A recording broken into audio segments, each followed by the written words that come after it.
So good morning or good night, depending on where you are, and welcome to another uh, album, Essential Review album. We're celebrating the anniversary of Deftones-White Pony, which I have here, the vinyl for the 20th anniversary, which was 2 years ago. So now in June of 620, this album will turn 22.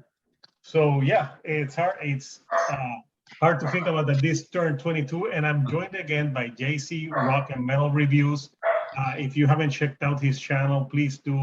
He does album rankings, he does album reviews as well, and pretty cool channel. So JC, how are you, man? Yeah, doing good. Yeah, thanks. Good. So Yes. We're here obviously to discuss Deftones-White Pony turning 20. So this album, first I'm gonna start by talking like about what I was doing when this album like first came out. Then JC will talk about what he was doing when this came out. We'll talk about album highlight tracks for us and a few facts, and then we'll have our closing arguments. So for me, this album, when it came back in 2000, I have already heard of the band because of their previous album, Around the Fur. But to me, with this album, it cemented my love for them. Before that, I think I listened more to Korn, the Limp Bizkits. But as the years have passed, Deftones is one of my favorite bands. And something that when White Pony came out, I was going through a hard breakup at the time, and also I was finishing my bachelor degree, and I was moving to the States to study something. So it was a year of changes, and this is an album that helped me through hard times. When I was feeling down, I don't know why this album spoke to me and made me feel good about myself, and I think that's why I still love it to this time. And I think something that I really love was Shino Moreno'S vocals, because he can have the aggressive vocals, but he can also have those seductive, clean vocals that many people try to emulate, but no one can quite do as quiet as him. So that's what I was going through at the time, and it's an album that I love right from the beginning, and I still love it to this day. Okay, cool. I kind of have an interesting history with this band, the Deftones, because around that time, the late 90s, 2000s, I was really big into new metal. Bands like Korn, I used to buy all their albums, and all those other bands that were popular at the time, Linkin Park, Limp Bizkit, all those. This band, for some reason, it didn't click with me. And it's funny how you say with the vocals, because Chino Moreno's vocal style, it's so different. But for me, it was kind of strange. So that's why I think I didn't like it at first. And that's why I didn't really follow this band, back in the late 90s, early 2000s. Now, fast forward many years later, when streaming is available and it's easier to listen to bands that you want to check out. Now I'm talking around 2015, 2016, this time period. I started getting into the Deftones. I listened to the first album. It's called Adrenaline. Then the second one's Around the Fur. And the third one, White Pony. I thought this one, White Pony, was the best of those three. This is just a really solid album all the way through. I probably like all the songs, and but I think it was this album that kind of made me interested in the band.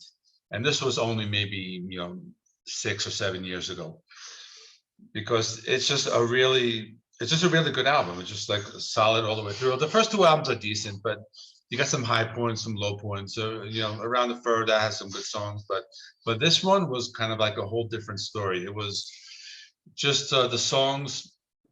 They were trying new things, a lot of experimentation, and I guess these are things we'll talk about throughout this video. But I think this was the album that really sold me on the band. So, Yeah, something that this album did is this album set the band apart from the Korns, the Limp Bizkit, and all of those new metal bands. After this album, you couldn't quite pigeonhole Deftones as clearly a new metal band. And this is an album that the stories around it are very interesting. Here's the Okay. the original album artwork. So when this album came out back in the 2000s, new metal was at the top of the game. I think Limp Bizkit had Chocolate Starfish and the hot dog flavored water, which sold a lot. So this album came around, I think, a few months before, but it didn't blow up right away. But when they released the song Change in the House of Flies, that's a song that is very different. It's very moody. It's very atmospheric, very sensual.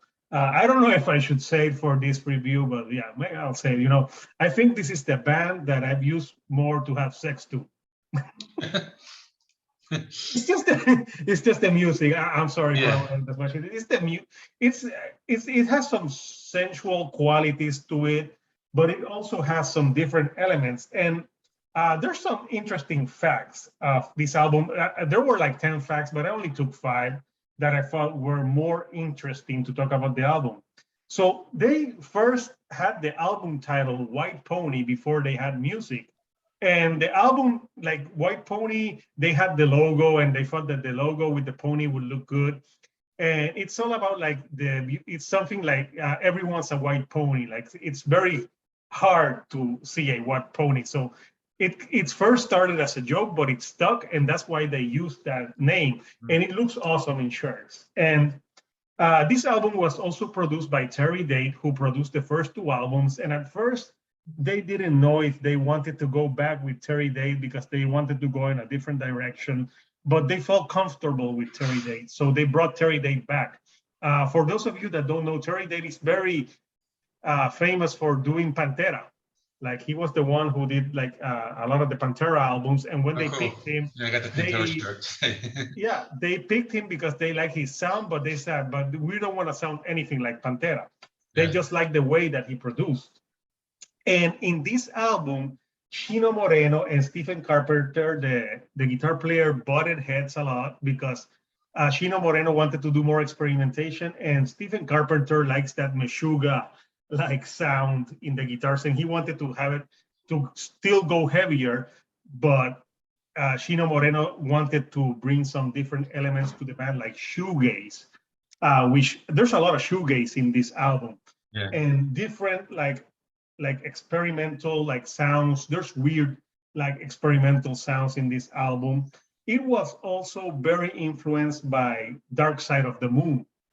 And finally, when the band were recording this album, they also stayed in a haunted house, which apparently helped the inspiration of the moodiness of this record. And for all those things, I think this is an album that all those facts, it's very interesting how they wanted to do something different and move away from that new metal sound, which they did in this album.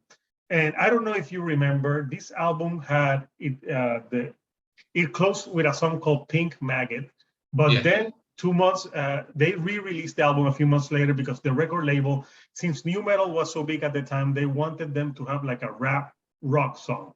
And that's when they did the Back to School Mini Maggot. And Shino Moreno hates that song. Actually, I think they did that song like in a day to show the record label how easy it was to do a rap rock song. And it was a hit, but they just did it to please the record label at that time, which they were signed to Maverick, which is Madonna's record label.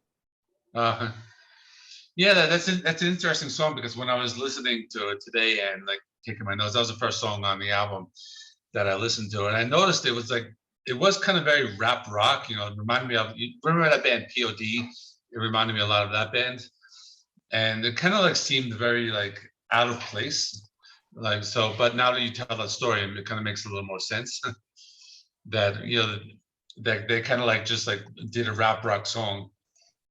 Yeah, they just did it. I like the song. I think it's good, but yeah, I mean, it makes more sense that like how you said how they just like did it quickly, and it did remind me a lot of like POD, that kind of like LA street kind of attitude with that type of sound. But yeah, they just did it, to please the band. And something that also in this album, Frank Delgado was made a full member of the band. He's the one. He's the DJ of the band.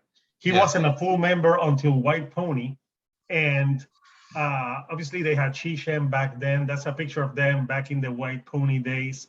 But yes, they did that song, the rap version, just to please the record label. But it's amazing that they did that song like in super quickly, and it turned out better than most rock songs. But they just they got it out of the way. But on the original album version, it ends with Pink Maggot, and Pink Maggot is like a slow, it's very big Pink Floyd type of song. Yeah.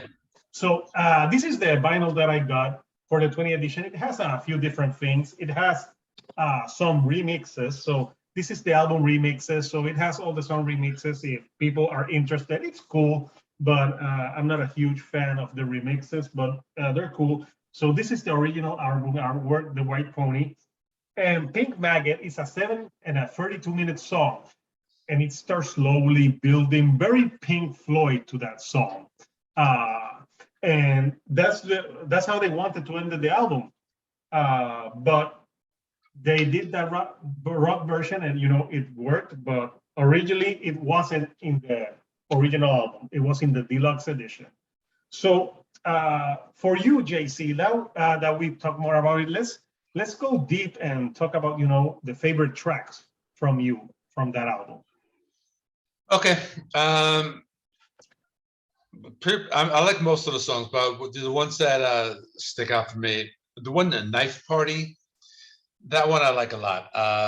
It's kind of like a little like grunge, like post-grunge, but Chino Moreno, he does all these different vocal styles. That's really great. And I love the chorus, got your knife, I got your knife. That one really stood out for me. And it's interesting that you mentioned Pink Floyd before, because when I'm writing my notes, there's some like vocal parts like towards like the interlude or like towards the end that reminded me a lot of Great Gig in the Sky from the Dark Side of the Moon album. Like those vocals where they have like like in the original, the Pink Floyd song, they had like the woman singing. I'm not gonna try to imitate it because it would sound great if I did, but we all know that song Great Gig in the Sky, and it just reminded me of that. So it is interesting that you did mention Dark Side of the Moon. So I think that one. Another one, Passenger. Now, the first time I heard this, I actually didn't know Maynard Keenan was in it, and I'm thinking, wow, this sounds like a lot like Tool. So I'm kind of thinking that they were like trying to sing like Tool, and I'm like, well, they're doing it pretty good. But I did find out that Maynard is on that song, and this is just like really great. It's like Tool meeting the Deftones. Yeah. It's just this awesome like combination. So this is I really love this song. It's just really cool, like lots of nice like atmospheric parts. The other one, Change in the House of Flies. That one's one of the most popular songs. I think that everyone likes that one.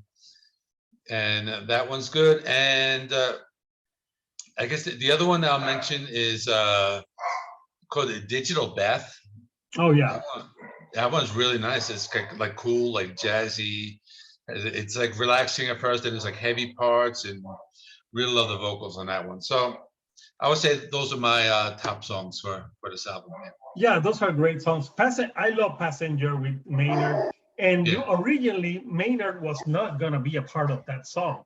But I think that adding Maynard to that song, his vocals with Shino Moreno's vocals, the duality of them exchanging the sounds, it's great. And Maynard sounds amazing on that album track. Even the dogs love it. But yeah, it's a song that I think it's one of the highlights. And originally they were not going to have any guest vocalists, but the Deftones were huge fans of Maynard. And you mentioned Tool, but this, to me, it sounds a lot like a Perfect Circle too. But this was back in 2000, and Perfect Circle, I think they were just releasing Moreno'S, so I don't know if it came out or it came out a little bit after that. But yeah, that's a great song. But this is an album that has some great different styles. Like, for example, the first song, Elite.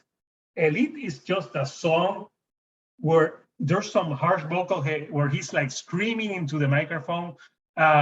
when you're ripe, you're gonna bleed out of control, and it has Yeah. some the vocals there are like scratch, and there's I don't know what they do, but they sound like it sounds like a machine saying it, and it's one of the most aggressive Deftones songs to this day. It's just so aggressive how they do. I love Faithy Shade, yeah, which starts the album, and it's all about a song. The song is very dark. It's about someone being tied up in a trunk, and it's just creepy as fuck. You know, you when you read the lyrics, like "Stop, I'm drunk, but I'm on my knees. The police stop chasing me.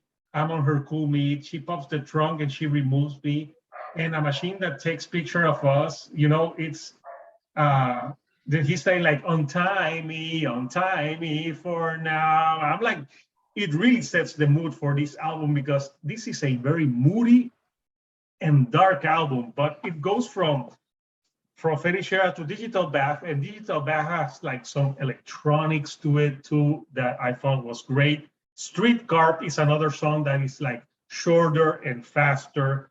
And then they have Teenager, which is like the soft song, you know, with the acoustic, and Knife Party, another amazing song. Changes the House of Flies to this day is a classic. I think it's a song that really set the mood of what the album is all about. You know, it's all about atmospherics. It's all about the duality of Shino's harsh vocals with his clean vocals.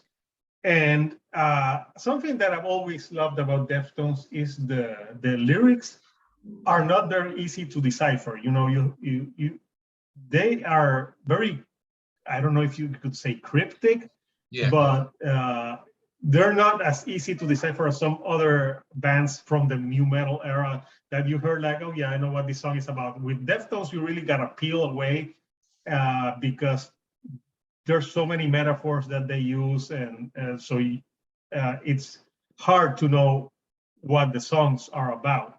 But I think Changing the House of Flies is all about like embracing change, and how he says like, I want you change into a fly. Just an amazing atmospheric track that gets to me to this day. But out of all the 11 tracks, I can say I love all of them, even the rap version of Back to School.